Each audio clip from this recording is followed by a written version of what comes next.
Deng deng deng. Halo teman-teman, selamat pagi semuanya. Ketemu lagi sama aku Neti Kristina Pardosi. Kali ini topik pembicaraan kita nggak jauh-jauh dari yang namanya ngobrol-ngobrol santai ya. Tentang apa aja, tentang ilmu-ilmu yang berkaitan sama pendidikan tentunya. Kali ini kita bakal bahas apa ya? Bentar ya, aku mikir dulu. Ini aja, berbicara. Nah, berhubung beberapa hari ini aku lagi mendalami banget tentang apa sih itu yang namanya pendidikan berbicara atau apa sih itu yang namanya skill berbicara. Oke, kali ini aku akan bahas tentang berbicara lebih jelas lagi dan lebih konkret lagi. Seperti yang teman-teman ketahui ya, yang namanya berbicara itu kan artinya kita berbicara, ya berbicara, artinya berbicara ya berbicara. Artinya berbicara itu kita ngobrol atau kita mengeluarkan kata-kata, kita ngomong dan ada yang denger. Kalau kita cuma bicara sendiri ya bicara monolog. Kalau kita berbicara sama dua orang atau lebih ya namanya dialog. Kalau misalnya kita lagi berbicara di depan umum ya itu artinya kita orator. Nah, jadi emang banyak banget ya jenis-jenis berbicara yang mungkin aku sendiri juga belum tahu begitu banyak, namun aku ingin berbagi sekedar sedikit aja sama teman-teman tentang apa sih itu ilmu berbicara dari segi dasar-dasar atau dari segi yang kita kenal saat ini tuh apa aja.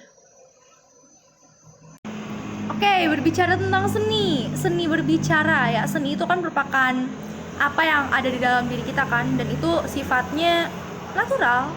Sama seperti berbicara, teman-teman. Jadi berbicara di sini tuh maksud aku punya skill tertentu yang harus kita kuasai supaya gaya bicara kita atau ketika saat kita berbicara kita disukain oleh semua orang, atau setidaknya materi atau topik pembicaraan yang ingin kita sampaikan kepada para pendengar itu tersampaikan dengan baik menurut aku. Jadi yang namanya berbicara itu juga kadang kita harus benar-benar yakin sama diri kita sendiri, karena banyak dari teman-teman aku ya kalau mau berbicara entah itu lewat presentasi atau lewat ngobrol biasa, apalagi sama orang-orang yang notabene itu orang-orang yang berpendidikan atau yang kastanya lebih rendah, ya kita harus bisa mensituasikan, memposisikan diri kita itu kayak gimana dalam berbicara. Mungkin kan ada juga yang masih malu-malu atau masih kurang akan kosakata bahasa baku ketika kita sedang berbicara secara formal dan lain sebagainya. Nah, itu mungkin hambatan yang sering banget kita temui. Tapi caranya gimana sih teman-teman biar kita bisa terbiasa untuk berbicara? Nah, salah satu hal yang aku lakuin ini juga termasuk cara latihan supaya kita menguasai teknik berbicara yang benar itu seperti apa. Oke, aku akan membahas satu buku yang udah aku baca full semuanya. Kalau teman-teman tahu, ini buku banyak banget di Gramedia, judulnya Bicara Itu Ada Seninya. Wah, ini kebalik ya kameranya. Jadi aku bacain aja. Bicara Itu Ada Seninya dengan penulis Oh Soo-hyang. Ini merupakan dosen dan pakar dari Korea Selatan di bidang ilmu komunikasi. Jadi buku ini membahas tentang rahasia komunikasi yang efektif. Nah, kan teman-teman tahu kan kalau yang namanya bicara itu merupakan bagian dari komunikasi. Nah, dalam komunikasi itu sendiri kita harus bisa nih menyesuaikan diri kita untuk berbicara yang baik dan benar itu seperti apa. Terutama kalau misalnya kita di bidang pemasaran nih, kita misalnya ingin memasarkan produk ke para pelanggan atau para calon pembeli.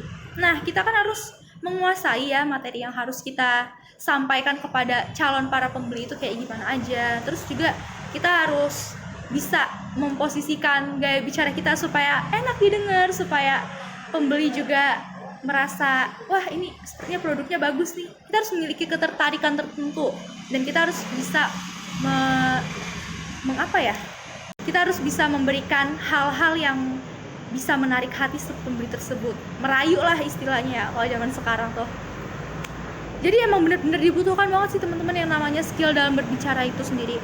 Termasuk yang aku lakukan sekarang ini. Mungkin suara aku masih kurang kedengaran jelas ya, entah itu pelafalan, intonasi, vokalnya misalnya A, I, U, E, O, atau penguasaan kata-kata yang jarang banget kita temuin. Nah, kan kita juga harus memperhatikan tempo saat kita berbicara.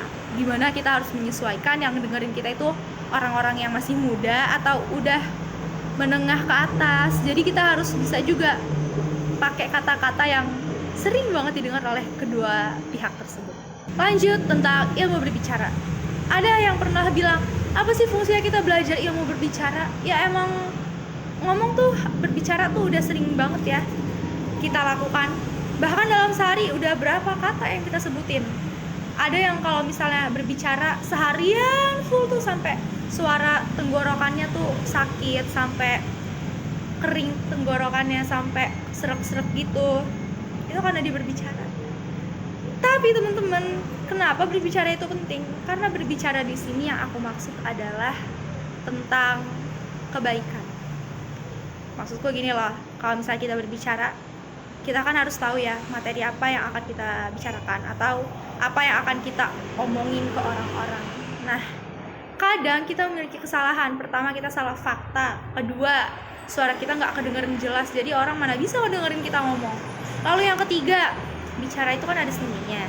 Kalau misalnya kita bicara tapi nggak pakai etika atau nggak pakai attitude, itu kan kita ngejelek-jelekin diri kita sendiri.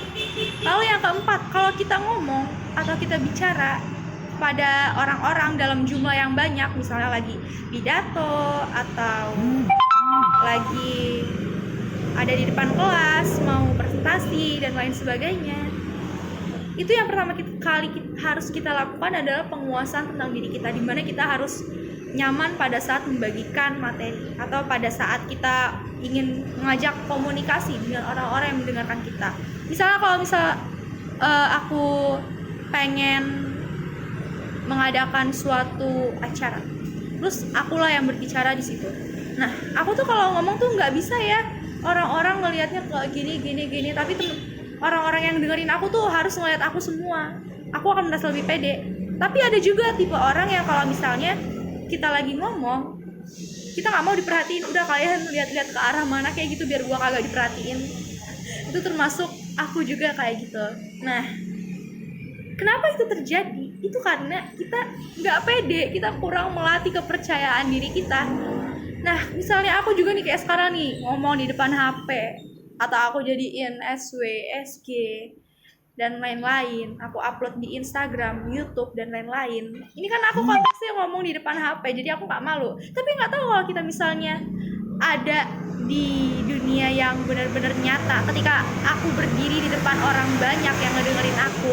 Ini karena aku lagi di depan HP loh, makanya aku bisa pede kayak gini. Kalau misalnya aku secara langsung di depan umum disuruh berbicara kayak gini, aku nggak yakin suara aku bakal sejelas ini, aku nggak yakin aku bakal sepercaya diri ini, dan aku nggak yakin aku bakal mau natap kamera atau natap lawan bicara aku satu-satu. Itu semua nggak akan berani ya. Emang dari awal yang namanya berbicara itu emang susah kalau kita nggak tahu dari awal itu harus kayak gimana.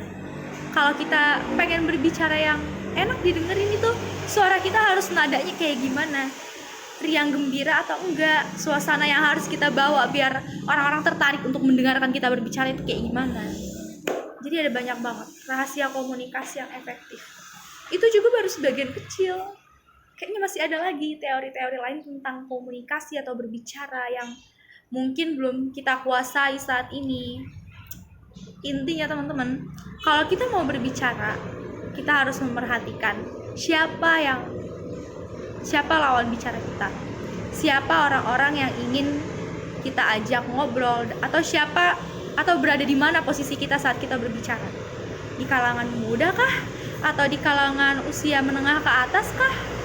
Nah, keduanya itu memiliki hal-hal yang harus kita siapkan sejak dini. Maksud aku, kita harus menyikapinya dengan hal yang berbeda. Kalau kita ngomong sama anak-anak, bahasa kita harus ceria. Kita harus pakai istilah-istilah yang si anak-anak tersebut tahu. Tapi kalau kita udah ngomong sama orang dewasa, apalagi yang udah berpendidikan dan berpangkat, pasti bahasa kita harus lebih berat lagi. Pasti kita harus memiliki rasa percaya diri yang lebih lagi. Dan pastinya topik bahasan kita yang harus kita tanya ke orang yang lebih tua dari kita itu topiknya yang lebih tinggi lagi, nggak kayak kita ngomong santai ke anak-anak. Jadi emang banyak banget hal-hal yang harus kita persiapkan ketika kita ingin berbicara. Kalau untuk sama temen nih, misalnya kita ngomong-ngomong bahasa-bahasa gaul yang udah sering kita denger, itu mungkin akan terasa nyaman. Tapi bagaimana kalau misalnya kita belum tahu sifat si teman kita itu tersebut kayak gimana? Kita harus tahu dulu pertamanya kan. Jadi ya emang namanya berbicara itu ada seninya dan ada nilai-nilai yang harus kita